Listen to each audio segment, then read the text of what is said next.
A very good morning, good evening, and good afternoon, ladies, gentlemen, boys, girls, whatever place it is you're tuned on to the Life Signatures Radio. It is a daily show focusing on teaching, inspiring, and motivating on the subjects of purpose, productivity, and resilience. Those three things I do believe are critical in life, and if you don't have any one of them, your life will not be really balanced.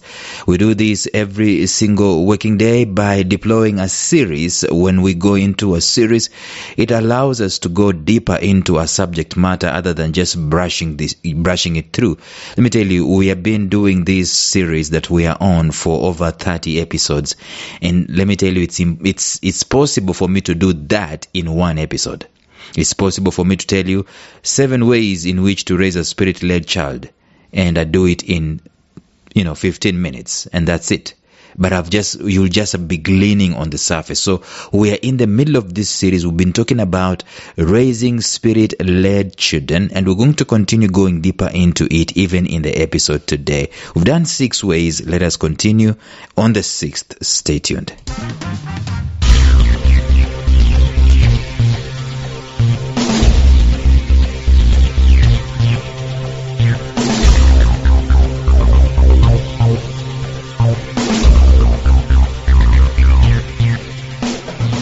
Welcome to the Life Signatures podcast with Lawrence Namale.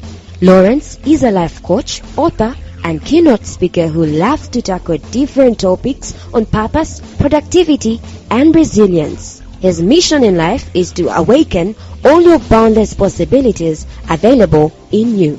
Life Signatures podcast is dedicated to bring to reality every single person who knows that deep down in their gut, there's got to be more to life than this. And now, here is your host, Lawrence Namale.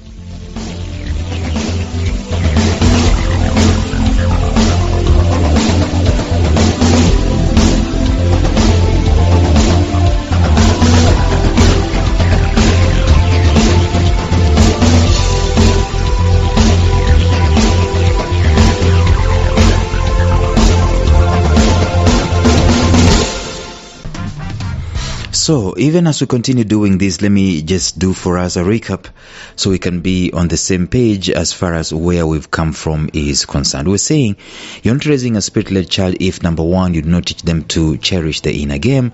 Number 2, you do not teach them the importance of self-extraction.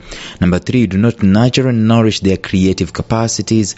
Number 4, you do not teach them the value of personal growth and personal development. And then number 5, you're not teaching them to be humane. Number 6, you're not raising a spirit-led child if you are not teaching them, if you're not speaking into their spirits.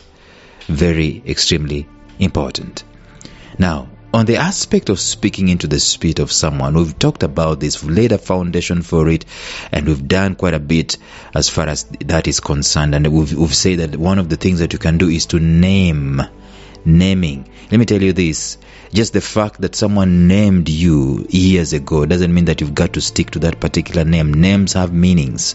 Some people have been encumbered, let me tell you, in their lives because of the names that they've been given. There's a character in the Bible whose name was called Pain. I think he was called Jabez. Because he was born in pain. I think the mother died when he was giving birth to him or something like that. I don't know. But he was called Pain. And he prayed to God that God would bless him and so on, and that it would be good with him. I don't know why he was called Pain and he was having these pains going on in his life. Anyway, naming is one of the things that you can do to speak into the spirit of someone. Secondly, you've got to make sure that you see them as they could be, not as they are. Some of us will throw a lot of tantrums, and we are led by the spirit of fear. When you see someone going astray or someone doing some things that are not necessarily good, especially if it's your child, you think that they're going to be thieves and so on. Our parents saw us selling wild growing passion fruit, and they clobbered us big time, thinking from the spirit of fear that we're going to become thieves because we were loving money. And up to today, we still have issues with money. But we've got to see people as they are. We've got to connect into the spirit. This is a faith thing, and it's a faith and prophecy thing where we not only see, but we speak into the spirit of these people. And then thirdly, we've got to learn to encourage them, especially in the moments when they are feeling downtrodden and incapable and so on. We've got to learn to encourage these people. I think it was Mother Teresa who said that if you cannot help someone, at least do not hurt them. If you cannot help a child, at least don't speak negatively. Encourage them, lift them up, tell them it shall be well with them, and so on. Then let's close that part today of speaking into their spirits by saying this: you're going to help a child so much when you speak into their spirit if you realize that labeling them is a no-go zone. And I've given you already a story previously in the previous episodes, 2 or 3 episodes back, where I told you the story of a guy who was given a coat in school, primary school. Imagine, primary school. He was given a coat to wear for a whole week, written in the front, thief, at the back, thief. Okay, why? Because he had pickpocketed a pen. And so he wore that thing, and people laughed at him and so on and so forth. And later on, what happened? Later on, there was a gang in the village that was terrorizing people. He was the gang leader. This is a true story. You can verify this story. I mean, you can verify this story if you call my people who went to primary school with me, and you just ask a particular name. I can give you a particular name, and you go and you ask that story. It is actually true. What am I saying? When we are speaking into the spirit of people, we've got to understand that there is the negative and then there is a positive. The negative is always the labeling. People have a way of, giving labels to others. And these labels are always going to be limiting and always going to be defining. It's kind of like the same thing with naming, but this is different because naming is normally official. Labeling is not official. It's not done officially. But some people carry names or carry labels that sometimes those labels are nicknames, and maybe those labels are slurs, all right, or they're insults, or they are phrases that people throw around in the heat of the moment. A husband tells a wife, "You're just like your drunken mother. You are drunk, just like your mother." That's a label. Okay? When you do that, let me tell you, words are not empty. I tell you again, words are not empty. Words are actually very powerful. Very, very powerful. The only thing that you can be able to do when you're using words is when you mention something that is actually happening. Because calling out something that is happening is putting a name on it and trying to deal with it. So, for example, if someone is, let me look for a negative label. If someone is cold, in their interaction with people, you call them cold, so that they can be able to realize that you are pointing out on something that is not okay, that they need to work on. So labeling is a very, very, very interesting thing and very, very negative thing. I was writing a book, and I've never published that book, a book called Raising the Inner Game of Your Child, and I told about those stories and so on.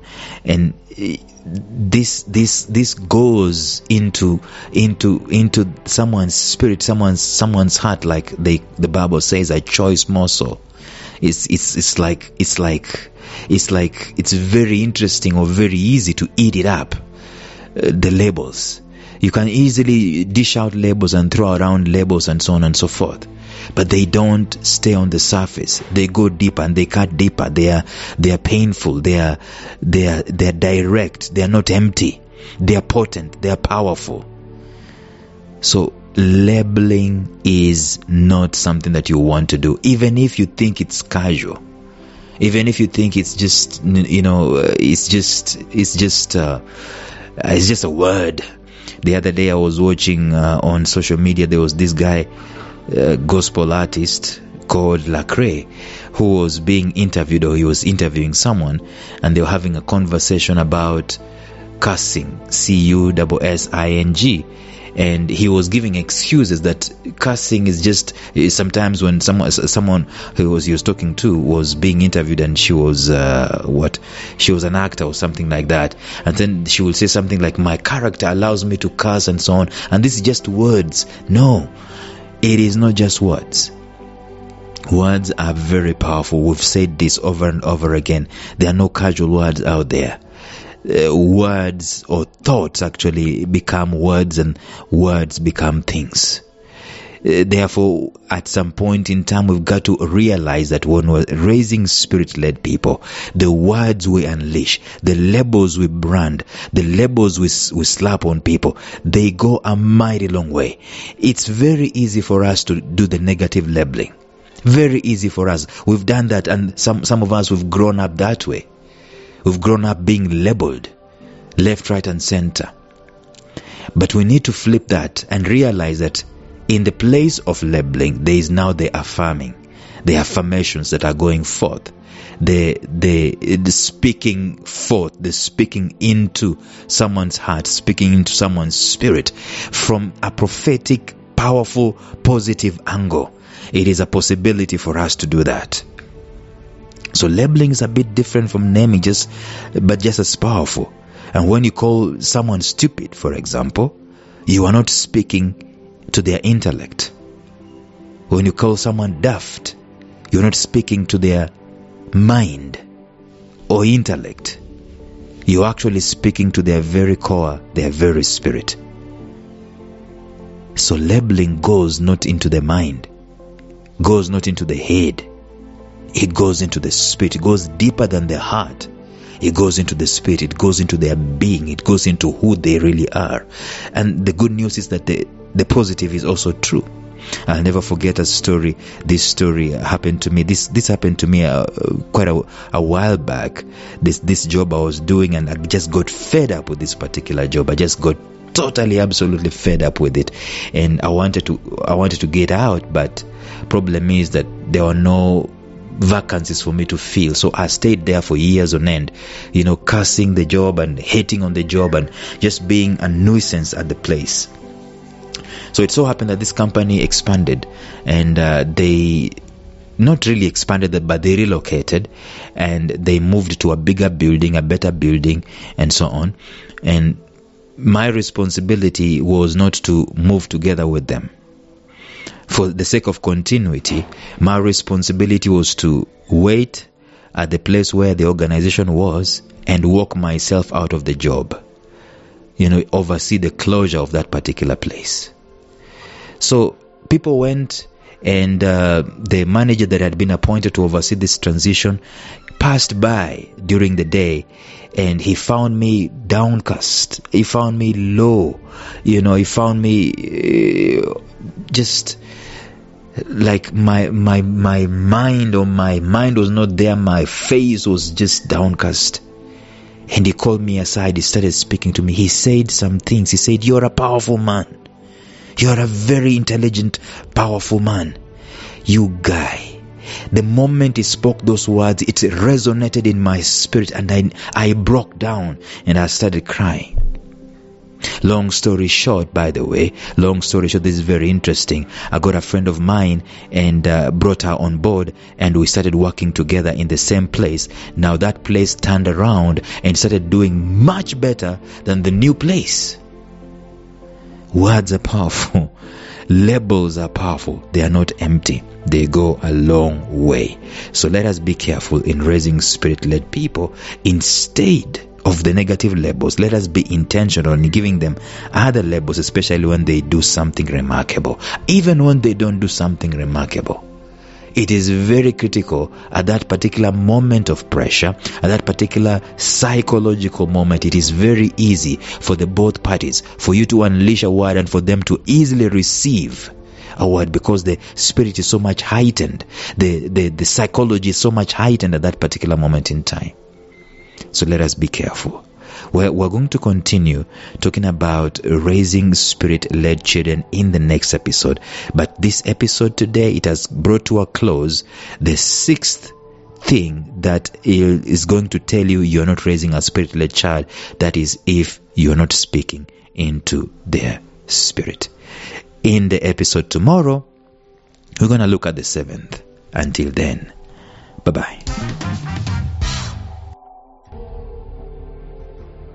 Thank you for listening to Life Signatures Radio. If you enjoyed today's show, subscribe to Life Signatures Radio on iTunes, Stitcher, or visit our website at lifesignatures.libsyn.com. Life Signatures Radio, fresh, clean, and inspiring.